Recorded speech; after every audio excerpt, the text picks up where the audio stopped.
diibadahi dengan benar, melainkan Dia Allah Ta'ala semata. Dia yang esa dan tidak ada sekutu untuknya dengan sesuatu apapun jua. Wa asyhadu anna Muhammadan abduhu wa rasuluhu sallallahu alaihi wasallam wa ala alihi wa ashabihi ajma'in wa man tabi'ahum bi ihsanin ila yaumiddin. Bersaksi pula bahwa Nabi Muhammad adalah hambanya Allah dan utusannya. Semoga rahmat dan keselamatan senantiasa Allah Ta'ala limpahkan kepada beliau. Semoga rahmat dan keselamatan senantiasa Allah Ta'ala limpahkan kepada keluarga beliau. Semoga rahmat dan keselamatan senantiasa Allah Ta'ala limpahkan kepada para sahabat beliau ridwanullah alaihim jami'an. Dan semoga rahmat beserta keselamatan Allah Ta'ala limpahkan kepada siapapun yang mengikuti mereka dengan baik hingga kiamat kelak. Ya ayyuhalladzina amanu taqullah wa qulu qawlan sadida yuslih lakum a'malakum wa yaghfir lakum dhunubakum wa may yuti'illaha wa rasulahu faqad faza fawzan 'azima. Yang artinya, wahai orang-orang yang beriman, bertakwalah kalian kepada Allah dan katakanlah akan perkataan yang benar. Niscaya Allah memperbaiki amal-amal kalian. Niscaya Allah mengampuni dosa-dosa kalian. Siapa yang mentaati Allah dan Rasul-Nya, maka sungguh dia telah mendapatkan kemenangan yang sangat besar. Para tamu Allah, Duyuf Rahman rahimani wa rahimakumullah, kita bersyukur kepada Allah Jalla wa Ala yang Allah telah meringankan langkah kaki kita untuk kita hadir di rumahnya, rumah Allah Al-Hikmah ini.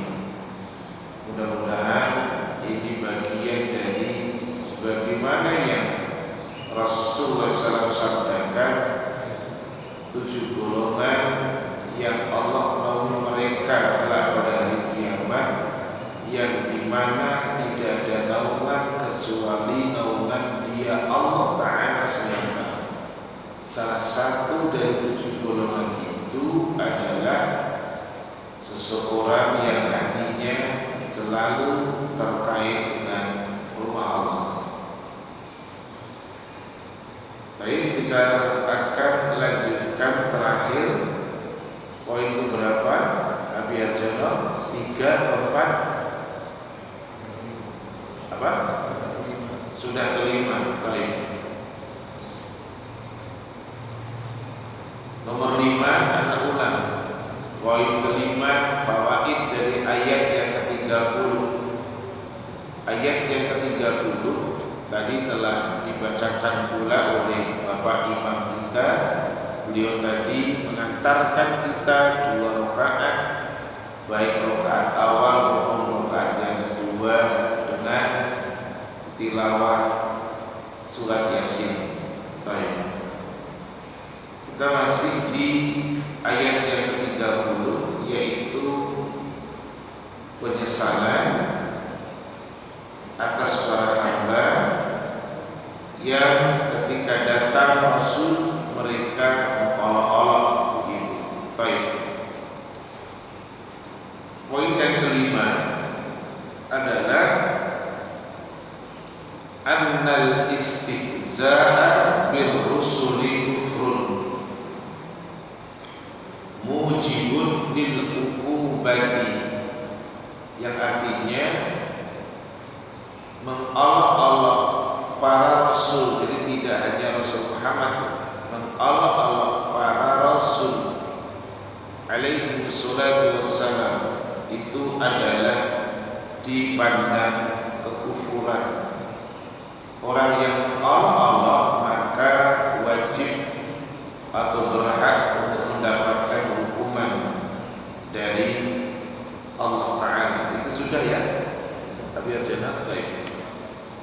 Kita akan masuk sekarang di poin yang ke-6.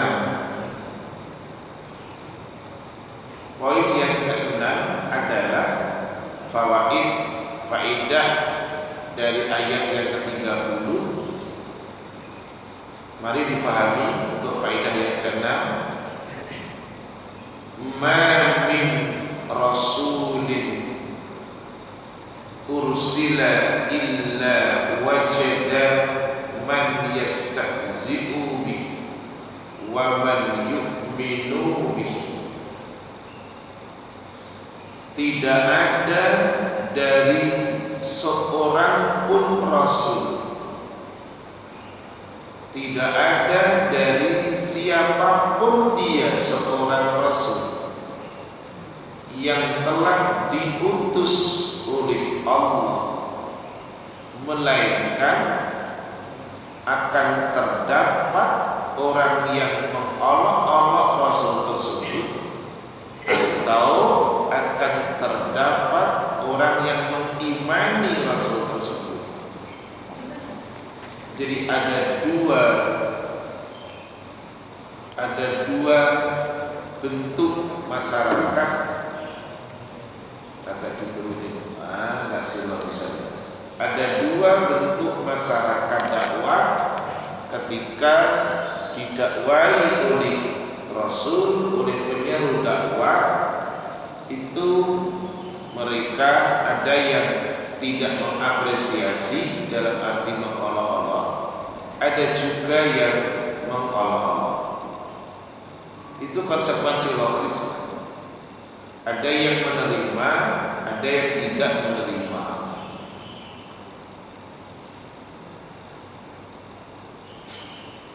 Kemudian adalah kita lihat ayatnya dulu.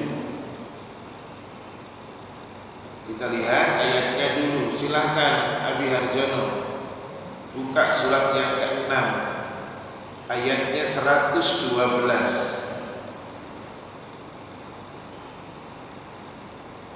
Oke, silakan Abi Harjono, surat yang ke-6 ayat yang ke 112.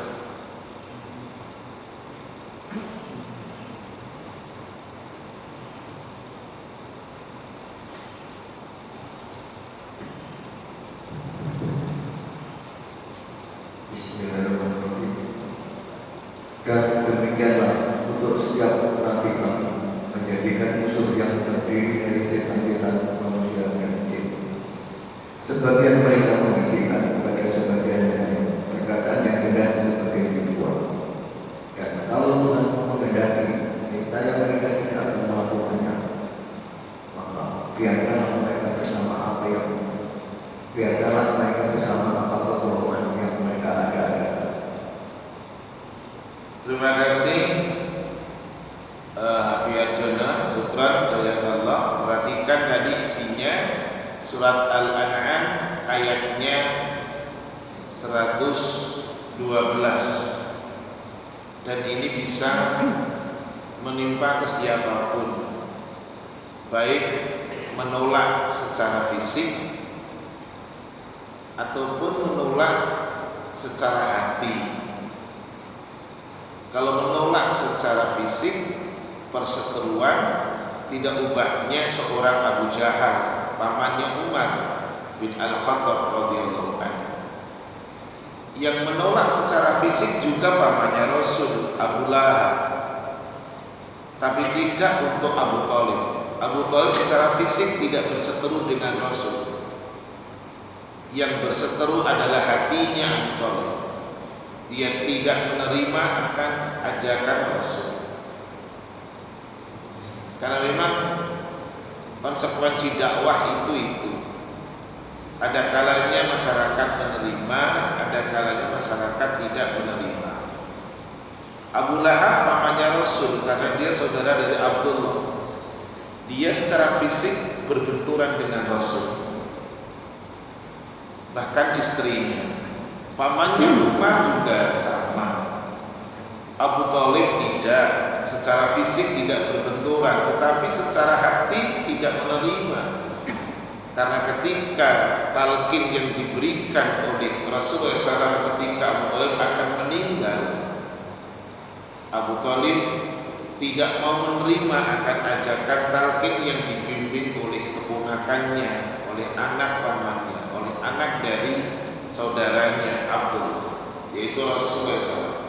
Padahal Rasul sudah mengajaknya dengan mengatakan, ya ammi qul la ilaha illallah, wahai paman ucapkanlah kalimat la ilaha illallah. Tapi Abu Thalib ternyata kekeh tidak mau mengucapkan kalimat la ilaha illallah. Tapi juga masyarakat dakwah ada yang seperti Abu Talha, sahabat Rasul. Dia anak muda. Abu Talha itu adalah sikapnya Allah Ta'ala sampaikan karakternya seperti dalam Quran surat yang ketiga ayatnya 92. Silahkan Abi Harjono, surat yang ketiga ayatnya ayat 92. Monggo. Bismillahirrahmanirrahim. Kamu tidak akan memperoleh kebajikan sebelum kamu akan sebagai harta yang kamu cintai, dan apapun yang kamu infakkan akan itu sungguh Allah. Ini tadi saya sampaikan isi dari surat yang ketiga ayat 92 itu adalah ada sababun nuzulnya, sebab turunnya ayat tersebut. Diriwayatkan oleh Al-Imam Ahmad rahimahullahu ta'ala bahwa ini telah bicara kepada kami Rauf, telah bicara kepada kami Malik dari Ishaq bin Abdullah bin Abi Talha. Sami'a Anas bin Malik yaqul, dia mendengar Anas bin Malik mengatakan, kana Abu Talha aktsara ansari bil Madinah malan. Anas mengatakan di Madinah itu ada seorang yang kaya raya namanya Abu Talha. Anas itu pembantu Rasul. Usia 9 tahun sudah menjadi khatib, pelayan beliau. Anas cerita, dulu ada seorang namanya Abu Talha. Dia orang yang kaya raya, orang Ansar di Madinah. Hartanya yang paling ia cintai adalah Bayroha. Bayroha itu adalah satu kebun kurma yang berada di depan Masjid Madinatul Munawwarah. Wa kana mustaqbilatul masjid. Kebun kurma yang luas itu menghadap ke Masjid Madinatul Munawwarah. Wa kana Nabi sallallahu alaihi wasallam yadkhuluha wa yashrabu min ma'in fiha tayyibin. Nabi itu sering masuk ke kebun kurmanya milik Abu Talha, minum air, makan sebutir dua butir kurma dari pemberian Abu Talha. Kemudian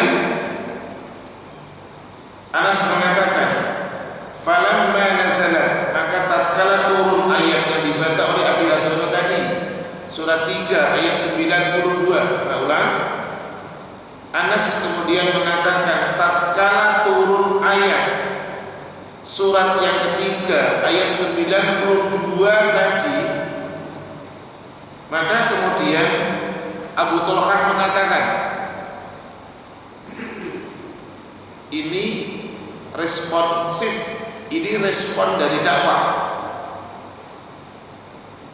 Abu Talha mengatakan, wa inna ahabba abwali ilayya Bayroha wa innaha sadaqatun lillah arju birroha wa dukhroha indallah ta'ala. Wahai Rasul, harta yang paling aku cintai adalah Bayroha. Berarti kebun kurma tadi yang menghadap ke masjid.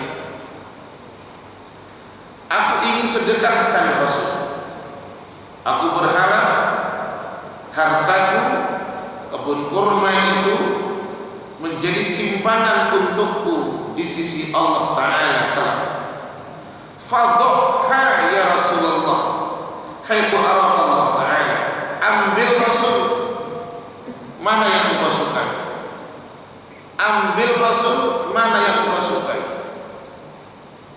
Ini adalah profil seorang Abu Talha yang mendengar ayat Allah Ta'ala diturunkan itu, kemudian muncul tadi ketika ayat itu turun, Abu Talha ngerti, dibacakan Rasul, dia ngomong sama Rasul, harta yang paling kucintai Rasul itu Bayrahah. Fadhha ya Rasulullah, ambil Rasul itu hartaku yang paling kau cintai.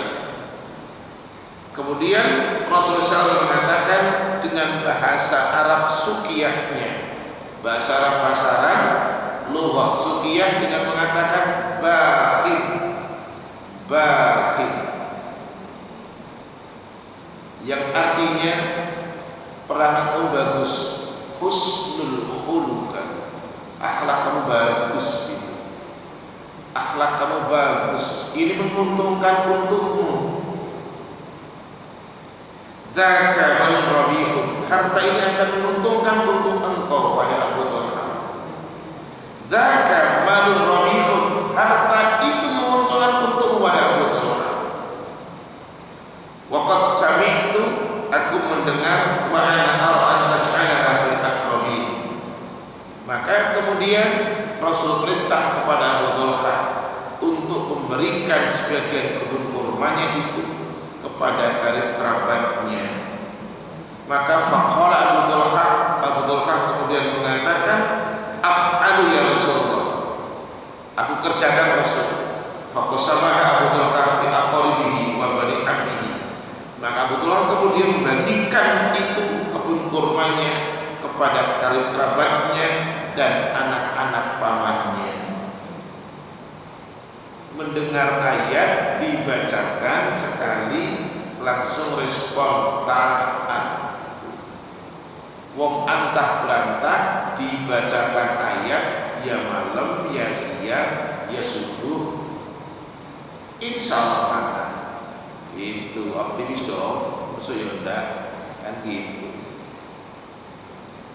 Baik, itu contoh tipe seorang sahabat yang bernama Abu Talha gitu. Dakwahnya tidak diolok-olok, dakwahnya Rasul, tapi direspon. Contoh yang kedua, wanita ini cantik menawan. Sebelum turunnya ayat, dia menolak atas perintah Rasul. Tapi setelah turun ayat, dia menerima. Tadi contoh Abu Talha, ya. Surat berapa tadi? Abi Arjana, Bapak Ibu, surat 3 ayat 92. Sekarang surat 33 ayatnya 36.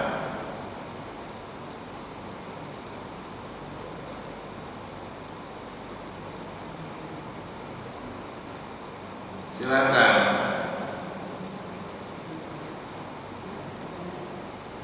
Bismillahirrahmanirrahim. Dan tidaklah pantas bagi laki-laki yang mukmin dan bangsa yang mukmin apabila Allah dan Rasulnya telah menetapkan suatu ketetapan akan ada pilihan yang lain bagi mereka tentang urusan mereka. Dan barang siapa mengingkari Allah dan Rasulnya, maka sungguh dia telah tersesat dengan kesesatan yang nyata. Sekarang anak tunjukkan Bapak Ibu pada nama Allah surat 33 Al-Ahzab ayatnya 36. Yang anak tunjukkan apanya? Yang anak tunjukkan tafsirnya dan kejadiannya. Anak ulang kembali sedikit di pangkal ayat yang diterjemahkan oleh Abi Harjono tadi. Tidaklah pantas tidaklah patut, tidak elok mukmin laki-laki, mukmin perempuan ketika Allah dan Rasulnya menyeru kepada mereka, memutuskan kepada mereka, mukmin itu akan cari opsi lain dari perkaranya dia. Al-khiyarah itu opsi pilihan. Itu tidak elok. Tidak elok, tidak pantas kalau Allah dan Rasulnya telah memutuskan perkara mukmin, tapi mukmin malah cari al-khiyarah, pilihan opsi lain dari perkara yang telah Allah dan Rasulnya tetapkan. Itu tidak elok, itu tidak pantas.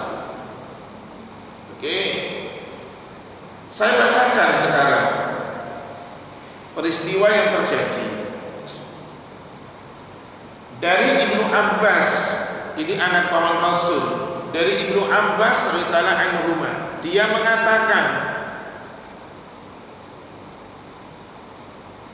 bahwa Rasulullah SAW intalaqa liyakhtuba ala fatahu Zaid bin Harisah. Kata Ibnu Abbas, Rasul itu keluar dari rumahnya, pergi untuk mengkhidbahkan putra angkat beliau yang bernama Zaid bin Harisah. Begitu. Fadakhala ala Zainab binti Jahsin al-Asadiyah fa khatabaha. Maka Rasul kemudian masuk ke rumahnya seorang wanita cantik namanya Zainab binti Jahsin al-Asadiyah. Beliau langsung mengkhidbah, melamar. Untuk siapa? Putra angkatnya tadi namanya Zaid bin Harisah. Tetapi apa yang terjadi? Faqalat, Zainab malah mengatakan, lastu binakahtu, saya tidak mau menikah dengan beliaunya. Padahal yang datang seorang Rasul, bukan sekedar lurah, bukan sekedar camat, bukan sekedar bupati, petinggi negeri lah, manusia paling mulia. Tapi Zainab mengatakan, saya tidak mau menikah dengan dia. Kenapa? Karena Zaid bin Harisah memang mantan budak. Warna kulitnya pasti seperti itu. Warna kulitnya, rambutnya, dibilang ganteng juga enggak. Karena secara postur tubuh lebih tinggian Bilal bin Rabah. Kemudian faqala Rasulullah SAW,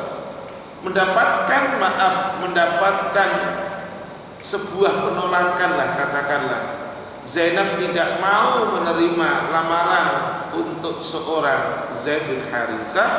Rasul kemudian mengatakan, bal fankihihi, agak sedikit menekan, nikahlah kamu dengan dia, nikahlah kamu dengan dia. Maka Zainab pun kemudian mengatakan untuk yang kedua kalinya, ya Rasulullah, wahai Rasulullah, awa amiru fi nafsi, perintah ini untuk diriku Rasul ya, ini perintah untuk diriku Rasul. Ketika keduanya berbincang-bincang antara Rasulullah SAW dengan Zainab binti Jahsin al-Asadiyah, maka turun ayat yang terjemahannya tadi dibaca oleh Abi Hazura tadi. Tadi belum turun ayat. Ketika keduanya berbincang-bincang, fa bainama huma yatahaddatsani anzalallahu hadhil ayat. Tatkala keduanya berbincang-bincang, Allah ngasih ayat kepada Rasulnya SAW. Surat 33 ayat 36. Apa yang terjadi?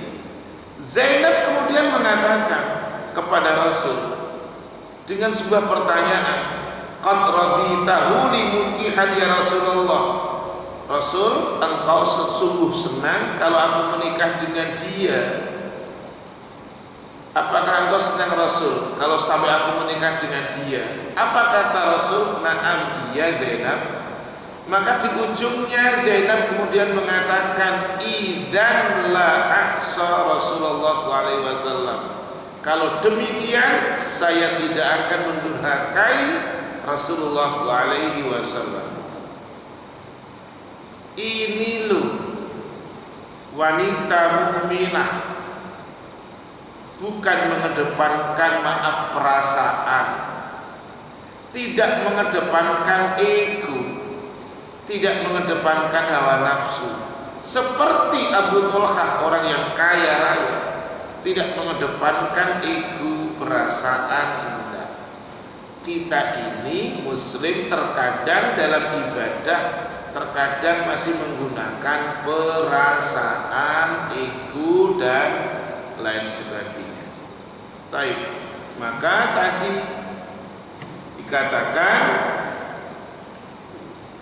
masyarakat dakwah yang didakwah oleh Rasul ada dua kemungkinan.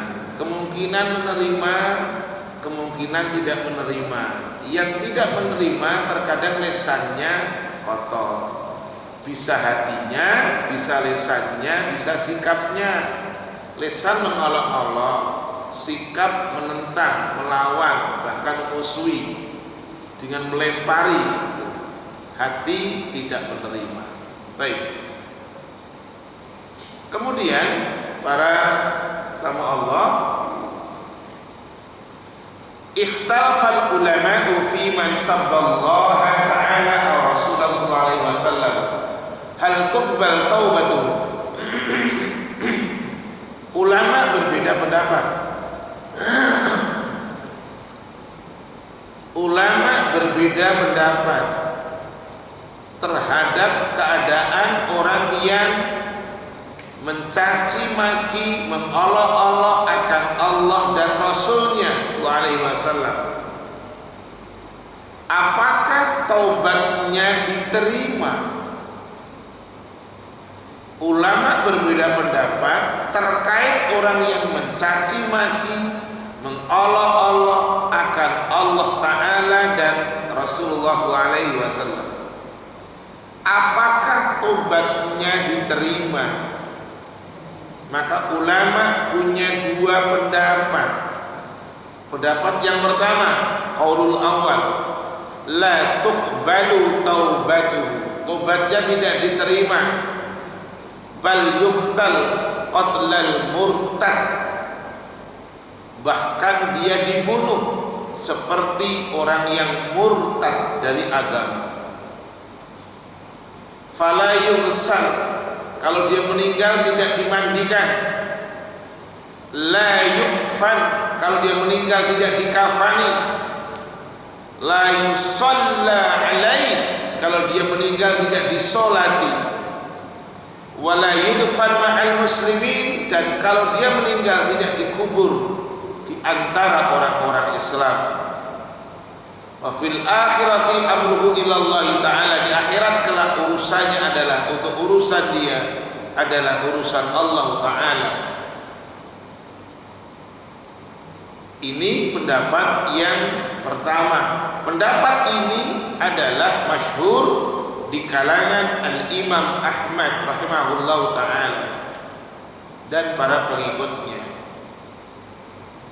Pendapat yang kedua, tasihhu taubatuhu man istahza'a billahi ta'ala atau Rasulih sallallahu alaihi wasallam. Taubatnya orang yang mengolok-olok, mencaci maki Allah Ta'ala dan Rasulullah SAW, taubatnya sah, diterima. Kalau dia bertaubat, maka taubatnya diterima. Kenapa demikian? Mari Abi Harjono untuk dibacakan ayatnya. Suratnya 39, ayatnya 53.